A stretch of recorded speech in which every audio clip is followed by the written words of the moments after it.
کو حجاب کرنے کیوں کہا گیا یہ سمجھ میں نہیں آتا. نہیں یہ تو ہماری عقل کے موافق نہیں. آج کے زمانے میں یہ قابل قبول نہیں. 1500 سال پہلے کا حکم ہے, آج کے زمانے میں اس کو کیسے امپلیمنٹ کیا جا سکتا ہے؟ تو ٹھیک ہے عبادت, ٹھیک ہے روزہ رکھیے, نماز پڑھیے, لیکن یہ حجاب والا مسئلہ سمجھ میں نہیں آتا. یہ تو عورتوں کو ڈیگریڈ کرنا ہے, ان پر ظلم کرنا ہے. حالانکہ حجاب ظلم نہیں ہے, یہ تو عورت کی بلندی ہے. اسلام عورت کو عزت دینا چاہ رہا ہے. جو نام نہاد لبرل قسم کے لوگ ہیں, مسلمانوں میں ہو غیروں میں ہو, یہ وہ عورتوں کو جو دکھانا چاہتے ہیں, ان کے ذہن میں یہ بات ڈالنا چاہتے ہیں کہ آپ حجاب کے بغیر جب بازار میں آئیں گی تب یہ آپ کی حریت کی دلیل ہے, آپ کی آزادی کی دلیل ہے. آپ جتنا شارٹ پہنیں گی کپڑا آپ اتنی زیادہ آزاد ہیں. حالانکہ اس کے پیچھے ان کی خواہشات ہیں, ان کے ڈیزائرز ہیں, جو وہ اپنی شہوت کا ہدف عورتوں کو بنانا چاہتے ہیں. لیکن انہوں نے یہ حیلہ اختیار کیا ہے کہ عورتوں کو یہ بتایا جائے کہ آپ حجاب کے بغیر جب بازار میں آئیں گی تبھی آپ کی عزت ہے, ورنہ یہ اسلام تو آپ کو ڈیگریڈ کر رہا ہے. تو آپ کو کیا لگتا ہے کہ بغیر حجاب کے جب آپ بازار میں جائیں گی تو یہ لوگ آپ کو عزت دیں گے؟ سینکڑوں درندوں کی نظر آپ پر پڑے گی, اور اسلام کی نظر میں آپ اتنی بلند ہیں, آپ کا مرتبہ اتنا اونچا ہے کہ اسلام یہ نہیں چاہتا کہ ان درندوں کی گندی نظر آپ پر پڑے. تو یہ تو موڈیسٹی کی بات ہے, یہ کوئی ڈیگریڈ کرنا نہیں ہے. تو بعض کتاب پر ایمان لانا, بعض پر نہیں لانا, یہ ایسا اسلام اللہ کو قبول نہیں ہے. ایسے اسلام کا یا ایسے دین کا کیا نتیجہ ہے؟ افتؤمنون ببعض الكتاب وتكفرون ببعض فما جزاء من يفعل ذلك منكم الا خزي في الحياة الدنيا ويوم القيامة يردون الى اشد العذاب وما الله بغافل عما تعملون. کہ کتاب کے آدھے حصے پر ایمان لاتے ہو اور بعض حصوں پر ایمان نہیں لاتے, تو تم میں سے جو بھی ایسا کرے گا اس کی سزا صرف یہی ہے کہ اس دنیا میں بھی ذلیل و رسوا ہوگا اور قیامت کے دن سخت ترین عذاب میں مبتلا کیا جائے گا. اور تم جو کچھ کر رہے ہو اللہ غافل نہیں ہے, اللہ ڈھیل دیتا ہے. کس طریقے سے حجاب کو ٹارگٹ کیا جا رہا ہے ایک واقعے کی وجہ سے, صرف ایک واقعے کی. اب وہ واقعہ واللہ عالم ہم نہیں جانتے کہ ایرانی حکومت نے مارا ہے اس لڑکی کو یا نہیں مارا ہے. ویسٹرن میڈیا کہہ رہا ہے کہ مارا ہے, ایرانی میڈیا کہہ رہا ہے نہیں مارا ہے. تو ہمیں تو میڈیا پہ یقین ہی نہیں ہے, کسی میڈیا پہ نہیں ہے. تو اس کے ساتھ کیا ہوا ہم نہیں جانتے. اگر مارا ہے تو غلط کیا ہے, ہم اسے کنڈیم کرتے ہیں, لیکن اس عمل کے ری ایکشن میں پروٹیسٹ اس ایکشن کے خلاف ہونا چاہیے یا حجاب کے خلاف ہونا چاہیے؟ ایکشن کے خلاف ہونا چاہیے. پولیس کے خلاف پروٹیسٹ ہوتا. مثال کے طور پہ آج ہمارے ملک میں اگر کوئی ٹیکس نہیں دے رہا ہے, حکومت پولیس بھیجتی ہے اور زبردستی ٹیکس وصول کرواتی ہے, اور زبردستی کرنے میں وہ پولیس اسے مارتی ہے اور وہ مر جاتا ہے. تو اب ہم پروٹیسٹ پولیس کے خلاف کریں گے یا ٹیکس کے قانون کے خلاف کریں گے؟ پروٹیسٹ پولیس کے خلاف ہوگی کہ بھائی ٹیکس ہے ٹھیک ہے, لیکن قانون یہ طریقہ نہیں ہے وصول کرنے کا. تو یہی معاملہ جب حجاب کا ہوا تو پروٹیسٹ اس عمل, اس ایکشن یا اس پولیس کے خلاف ہونی چاہیے تھی جنہوں نے یہ زیادتی کی ہے, نہ کہ حجاب کے قانون کے خلاف. کیونکہ آپ کانسٹیٹیوشن سے بغاوت کر رہے ہیں. ہمیں کیا اجازت ملے گی کانسٹیٹیوشن سے بغاوت کرنے کی؟ ہمیں اینٹی نیشنلسٹ ٹیررسٹ کہہ کر اندر کر دیا جائے گا صرف کہہ دینے پہ. لوگ تو خلافت کی بات کرنے سے بھی ڈرتے ہیں. اسلامی کنٹری میں سارے لبرل میدان میں آ کے کانسٹیٹیوشن کے خلاف بغاوت کر رہے ہیں. اگر ان کے ساتھ تھوڑی سختی ہو رہی ہے تو کہہ رہے ہیں ہیومن رائٹس کے خلاف ہو رہا ہے. اسرائیل نے فلسطین میں کتنوں کو مارا, وہ ہیومن رائٹس کے خلاف نہیں ہو رہا ہے, دوستی ہو رہی ہے. تو یہ ہپوکریسی ہے, یہ ڈبل اسٹینڈرڈ ہے, یہ بیس کا دوگلا پن ہے جو سب کے سامنے ظاہر ہو چکا ہے. اور اس میں بالکل بھی جو مبتلا ہو رہا ہے وہ ناواقف ہے, وہ ہسٹری سے ناواقف ہے, وہ پریزنٹ جنرل نالج سے ناواقف ہے.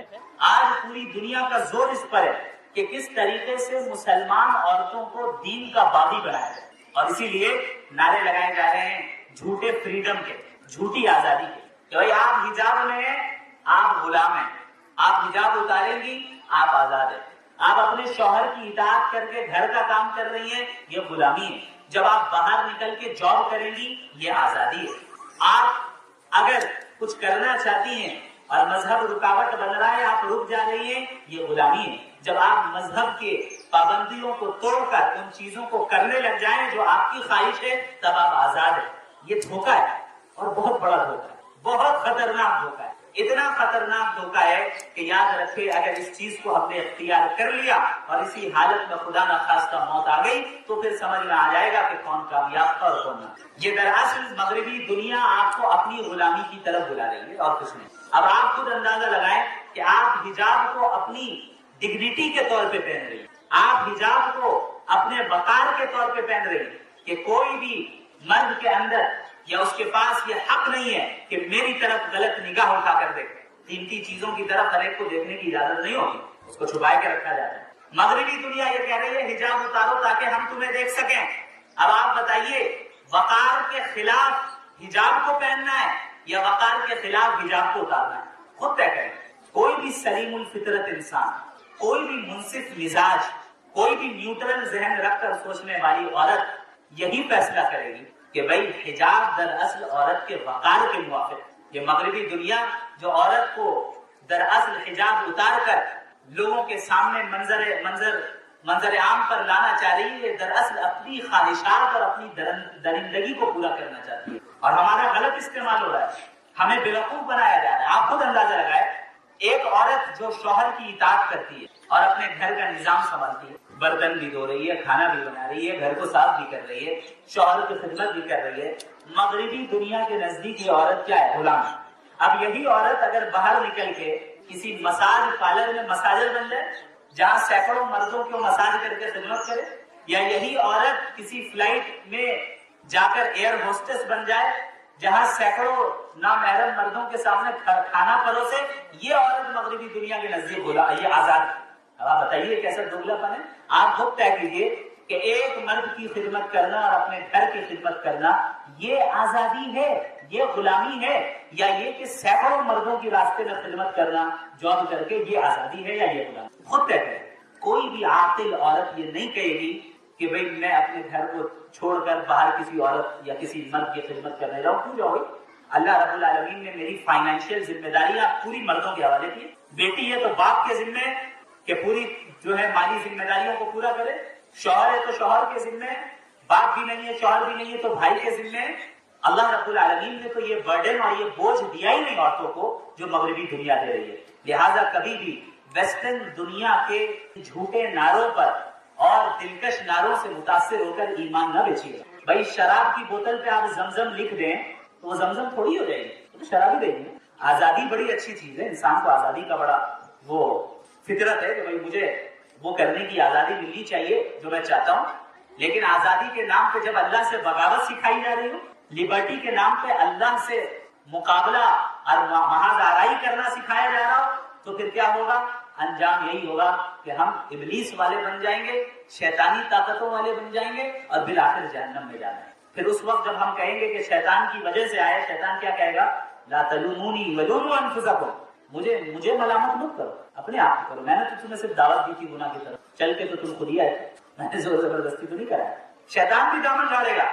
یاد رکھیں مغربی دنیا اس وقت عورتوں کا جنسی استحصال کر رہی ہے. کس لیے؟ پیسے کمانے کے لیے. عورتوں کو کمرشلائز کیا جا رہا ہے, سیکشولائز کیا جا رہا ہے. اب آپ چلے جائیں, راستے میں نکلیں, دیکھیں کسی بھی پروڈکٹ کی ایڈورٹائزمنٹ ہوگی, کوئی عورت کھڑی ہوگی. ایک موبائل بھی بیچا جا رہا ہے, عورت ایڈ کر رہی ہے. صابن بھی بیچا جا رہا ہے تو موبائل ایڈ, عورت کھڑی ہے.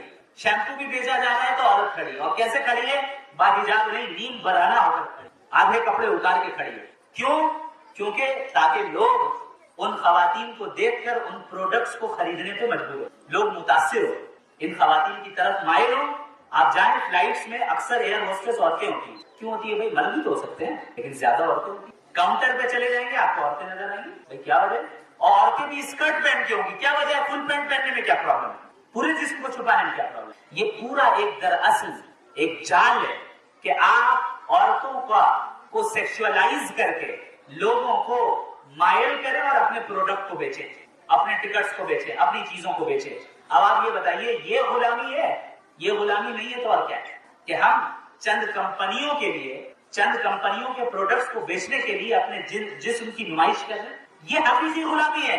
اور وہ ہماری خاتون, ہماری وہ بہن جو حجاب میں رہتی ہے, اللہ کی اطاعت کرنے والی, یہ ہے جو آزاد, یہ ہے جو دنیا کی مخلوق, دنیا کی جو ہے غلام نہیں ہے, دنیا کے اسٹینڈرڈز کی غلام نہیں ہے. اس نے چند پیسوں کے لیے اپنے جسم کی نمائش نہیں کی, چند لوگوں کے بزنس کو ترقی دینے کے لیے, ان کے پروڈکٹس کو بیچنے کے لیے اپنے جسم کی نمائش نہیں کی. انہوں نے اللہ کے دین پہ عمل کیا اور اپنے وقار اور اپنے مقام اور اپنی ڈگنیٹی کو پہچانا اور اللہ کے دین پر عمل کیا اور اپنے آپ کو, اپنی عزت کو محفوظ رکھا. لہٰذا کبھی بھی مغربی دنیا کے دھوکے میں نہ آئیے گا. آپ اور ہم یہ سمجھتے ہیں کہ مغربی دنیا کی جو عورتیں ہیں بڑی آزاد ہیں, اور بڑی اچھی زندگی گزار رہی ہیں. ایسا ہرگز نہیں ہے، یہ دھوکہ ہے، یہ سوشل میڈیا کا دھوکہ ہے. یاد رکھیں سوشل میڈیا میں جو چیزیں دکھائی جاتی ہیں وہ حقیقت میں ہوتی نہیں ہے.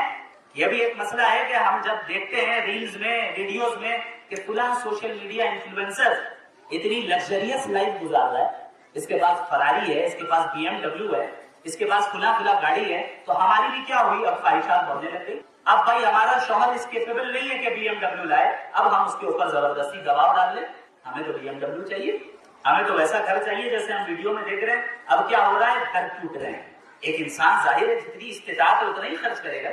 اب ویڈیو میں ہم تو دیکھ رہے ہیں الگ دنیا کو، یہ دھوکے والی دنیا ہے. جو انفلوئنسر آپ کو اپنی گاڑیاں دکھا رہے ہیں وہ کرائے پہ لا کے دکھا رہے ہیں، یہ حقیقت ہے. کیونکہ میں سوشل میڈیا کا آدمی ہوں، مجھے معلوم ہے کیا کیا چل رہا ہے. جو گھر آپ کو دکھائے جا رہے ہیں، جو لگژریس لائف دکھائی جا رہی ہے، حقیقت میں نہیں ہے، وہ سب کرائے کا سیٹ اپ ہوتا ہے. اور ہم اور آپ سمجھ رہے ہیں کہ حقیقت میں ہمیں ملنا چاہیے. اب اس کی وجہ سے ہم اپنے دنیا کی طرف راغب ہو رہے ہیں، اپنے شوہروں پر پریشر ڈال رہے ہیں، اپنے باپ پر پریشر ڈال رہے ہیں کہ آپ تو کما کر نہیں لا پا رہے ہیں، آپ تو یہ نہیں کر پا رہے ہیں، آپ تو وہ نہیں دے پا رہے ہیں. نتیجہ کیا نکل رہا ہے؟ جو نعمتیں اللہ کی ہمارے پاس آلریڈی ہیں ہم اس کی بھی ناشکری کرنے لگے. یہ بہت خطرناک چیز ہے. تو مغربی دنیا کی خواتین کے تعلق سے یہ نہ سمجھیے گا کہ بہت اچھی زندگی گزار رہی ہیں. آئیے میں چند مغربی دنیا کی ایجنسیز کی رپورٹس آپ کے سامنے پیش، چند رپورٹس جس سے آپ کو خود اندازہ ہو جائے گا کہ مغربی دنیا نے جو در حقیقت آزادی کے نام پر اللہ سے بغاوت کا نعرہ اور تحریک اور مہم چلائی، اس کا نتیجہ کیا نکل رہا ہے. CDC کی رپورٹ کے مطابق آپ کو معلوم ہونا چاہیے، بلکہ اس سے پہلے ادھر آ جائیں، رین کی رپورٹ کے مطابق ہر 6 خواتین میں سے ایک خاتون کا امریکہ میں جنسی استحصال ہوتا ہے، ریپ کیس کا سامنا. ہر 6 میں سے ایک. اندازہ لگائیے. یہ آزادی ہے. یہ جو آزادی کے نام پہ حجاب اتروایا، آزادی کے نام پہ عورتوں کو کے جسم کو کی نمائش کی، نتیجہ کیا نکلا؟ فحاشی عام ہوئی. اور فحاشی کا وبال کسے بھگتنا پڑ رہا ہے؟ عورتوں کو.